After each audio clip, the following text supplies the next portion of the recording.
Salem residents are pushing for the city to do more to preserve the city's history. It comes after 2 historic homes were demolished last week. WDBJ7's Colby Johnson tells us about their efforts and the city's response. Last week, the city of Salem tore down 2 old homes on city-owned properties on East Main Street.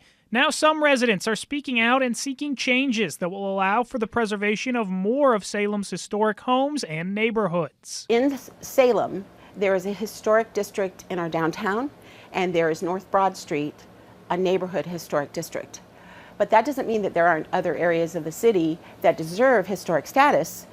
They just have not been registered yet. Stella Reinhardt lives in the North Broad Street Historic District. She and others were upset when the old homes were demolished last week, and she's pushing for changes like placing historic protections on more properties and the creation of a citizen committee that would partner with the city to protect historic properties and push for their renovation.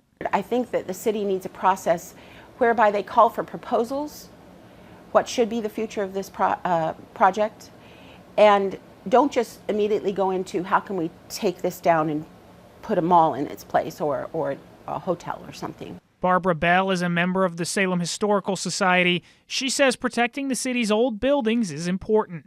I just think Salem needs to be careful in its urgency to grow, to be sure that it preserves the history of Salem, and there's been a lot of things torn down. Salem Vice Mayor Anne Marie Green lives in a home built in the 1890s. She says it's difficult to get buildings added to the National Historic Registry, so she feels the best way to preserve more historic buildings is to incentivize property owners to renovate them. I would like to, and I think a lot of other members of council probably would be open to looking at a way to encourage people, whether it's through some kind of tax break or grants or something, to fix up older properties and put them back into usage. In Salem, Colby Johnson, WDBJ 7.